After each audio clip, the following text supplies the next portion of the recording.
Okay, so we're starting back up again, and everything went smoothly last time. Having audio dubbed in one channel completely covers up all of the music in the game, which stops the copyright claims, and more power to Nintendo. I don't think that you deserve any money from things that I'm creating, and I know you're not going to make a sequel to Majora's Mask 2, so you can't have any of my monies, but thank you for Majora's Mask, I do appreciate it. Anyway, picking up where we left off. And actually, I went into Project 64, and I changed the LOD bias because I was noticing that, never mind, didn't fix it. I was hoping it would fix the pop-in. I noticed a lot of texture pop-in that isn't natural for the original unemulated version of the game, but I am noticing a little bit more level of detail on the character textures, a little bit more of that, but it is not fixing the pop-in, and I like the detail of the guard kind of nodding off at night, like he's bored. He is visibly bored. Let's see if there's anything I can do to kill time here. So we have three minutes to play with, but really, in the grand scheme of things, is it worth it to leave? Because we'll miss our invitation with Andrew. Now,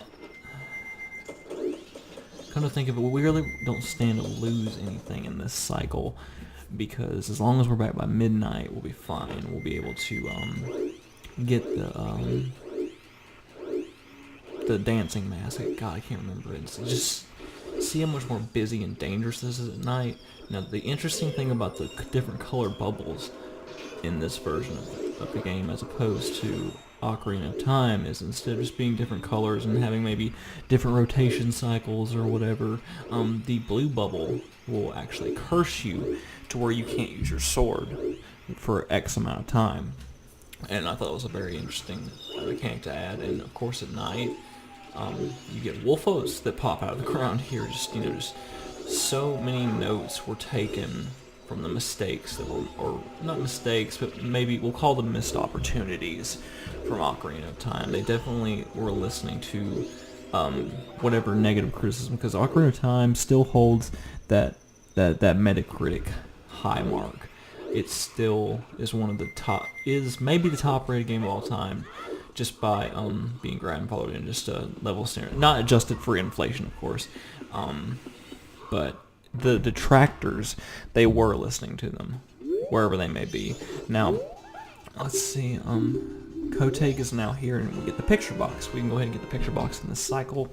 One thing that I do want to do, and just kind of take you out of the situation a little bit more, and just remind you that this is emulation, and I do have the cartridge.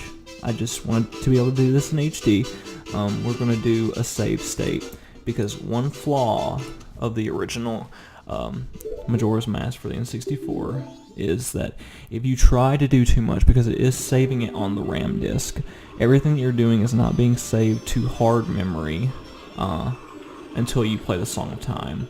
So if I try to do too much, the game will crash, because it'll have too many changes to the original script where the characters have their schedules. If you alter it too much, you will cause the game to crash. It is inevitable, especially now that we're in emulation, when we have the extra high definition textures on top of everything. That is definitely something that's going to happen. Now, I love the also the reuse of the big Octo.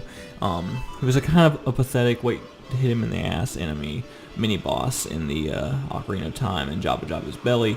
Here he is an obstacle. Even if you're brave enough to jump into this red poisonous swamp water where you're taking damage, you just simply cannot bypass it without having an arrow or the ship to kill the big Octo. He'll suck you in and blow you back out.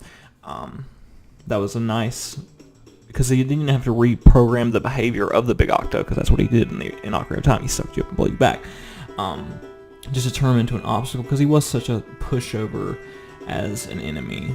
But this is actually perfect, because now we can go over here in the Deku Palace area, use this what we'll call a shortcut, and go up here, and now we're able to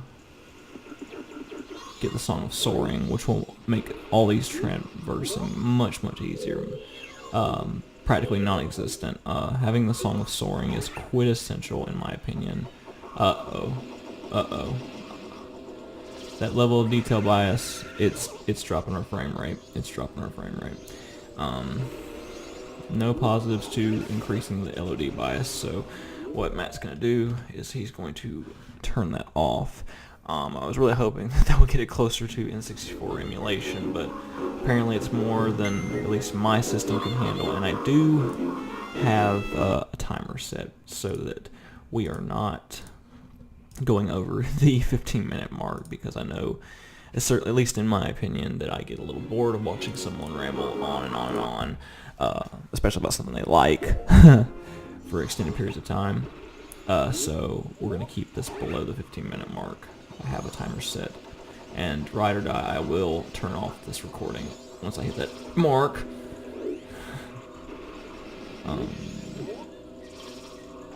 No, too close. Okay, just come on. No, why won't you just get right on top of me? Just get right on top of me so I can kill you. There you go. Go against all your survival instincts and let me win. Let's see. I wonder, fast, you think in emulation settings would actually increase, the performance, and precise would be what would slow it down. I can only imagine what precise LOD bias would cause. But here is one of two appearances of K4Gabor. Again, just them listening to their detractors. K4Gabor was another tutorial. There were two tutorials, and I understand that this was one of the first 3D games that came into existence. So of course they felt the need to put you in the best situation possible, so you wouldn't be like, oh, what's going on? But not only did you have Navi, you had K4Gabor throughout the entire child sequence of Ocarina of Time, constantly leading you by the nose. And if you were skipping through his dialogue boxes, you would have to listen to them twice, sometimes 3 times if you were not paying attention, just kept hitting B. Like, how do you escape this endless loop? But there's only 2 appearances of K4Gabor. You keep the mystique of the sovereign owl type thing that's watching over you, and he's cool. But what is kind of disorienting is that he speaks to you as if you've never met. If you think about it, K4Gabor, you meet him when you first leave Kokiri Forest. So I've obviously, regardless of what changes I've made to the timeline by stopping Ganon before he gets into the Sacred Realm, I should have met K4Gabor, so he should know who I am. Plain and simple. But whatevs. Not gonna worry about it, not gonna sweat it. But now I have the song with soaring, so that should allow me to, and that's another really great thing that they did, is there's not a one-off warp song for every single fucking location in this game. That's a major plus for me. While I love the individual compositions like Ball of Fire, the Serenade of Water, they're all beautiful pieces, I don't enjoy playing them anytime I want to go to a particular area. It is tedious as fuck. But in place of that, of course, let me go ahead and just speed time back up so that Angie will hurry up and get to the kitchen. They replaced that with songs like the Sonata of Awakening and Goron's Lullaby, and they're not songs you need to play often.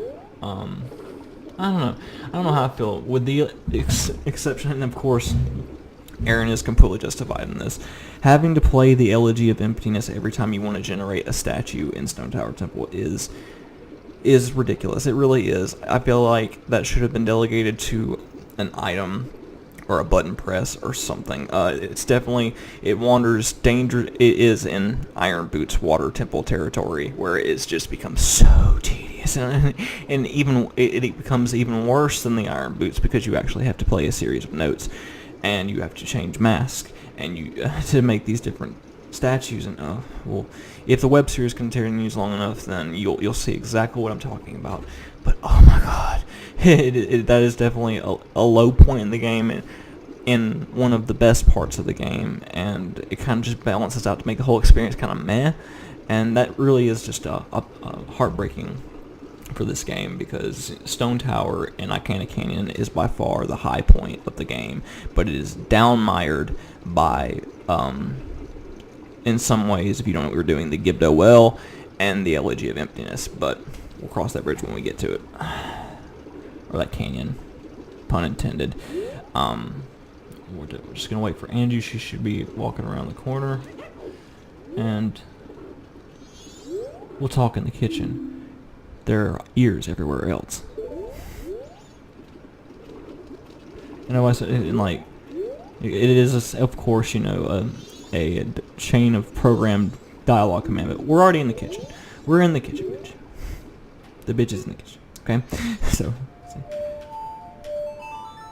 no offense to Andrew, but I'm going to slow time down again so that we can make it back up to North Locktown.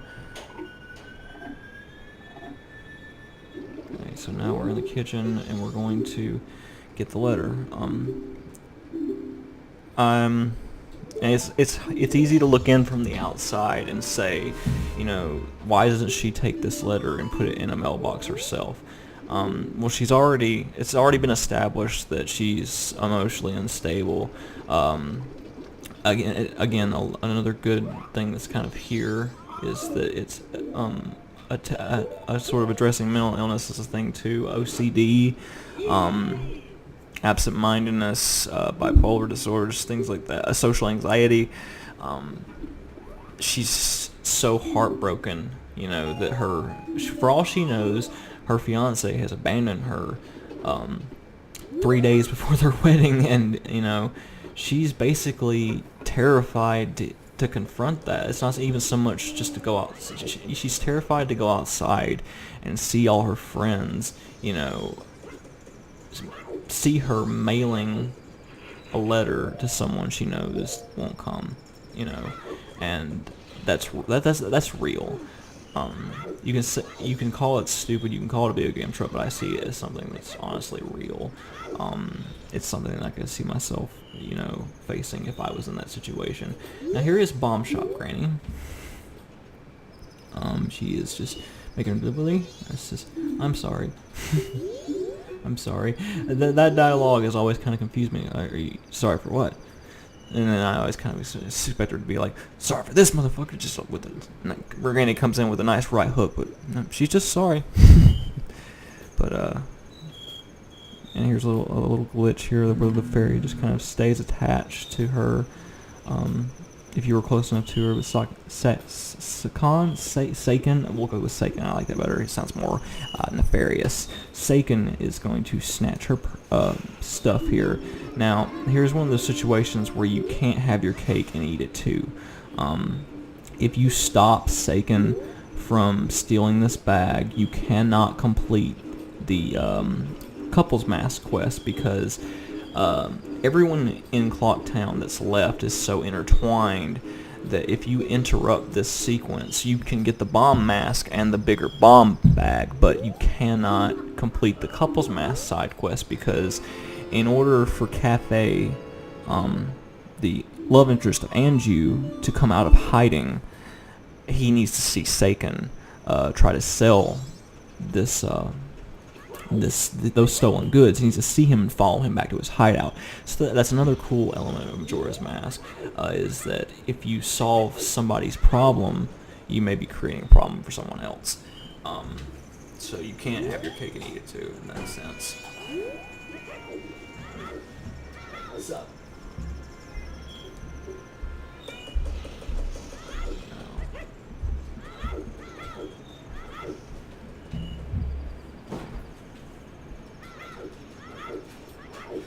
It's just something that I happened to discover by accident once while I was playing this when I was 8. This is, again, it's just something that I go through as muscle memory. Is that you find this guy just this randomly dancing. He only appears at midnight. Exactly midnight, he'll vanish, as ghosts do. But you're gonna kind of talk to him. I can't remember his name for the life of me. I am no longer my sadness to the moon. I haven't left my dance to the war. I am filled with regret. Translation: I'm disappointed. Oh moon, I have died. I forgot about this entire dialogue sequence. There's just so much funny dialogue. I should really start slowing down more as I'm going through this and reading this. Oh, I plan to bring the world together and stir it into a giant melting pot with my dance. If only I had taught someone my dance. It's Camaro. This is okay. So, of course, this comes into play. This first sequence where you use the Song of Healing to bring a ghost back from the brink. Basically, assuring him that you're going to fulfill his final wishes is essentially what this comes down to. So, once you've played him the Song of Healing, he finishes his little dancey dance, and spread my dance across the world. Translation: I have, turned into a popular dancing craze, and here comes my best part. I do remember this part of the dialogue. I am counting on you. Translation: I am counting on you. That still gets me. But now we can go, and it's actually pretty easy to complete some of these side quests. Some of these arcs, I feel like, definitely suffered from the 64DD transition one to the other. Definitely by not having the 7-day cycle, because I feel like a lot of these character arcs were a lot deeper, because you meet the two sisters that need to learn a dance. In the inn, you speak to them once, like, oh, we need to learn a dance, and you find the guy with the dance, and you just bring him the dance. I feel like there could have been maybe steps added to the dance, and I feel like if it was a modern day game, there'd probably be some kind of love interest triangle bullshit or something, but I could definitely see this being expanded, because it's as simple as teaching them the dance, and even going back to the troop member who gives you the Keaton mask earlier. All you have to do is talk to him and hear his story. But anyway, has it already been 15 minutes? God, this game. We're just gonna snooze this. 5 more minutes. 5 more minutes. This is a dream that I don't want to wake up from. But yeah, some of these story arcs really could have been, and that's some good texture work there. Yeah, it's definitely cel shaded, but it works well.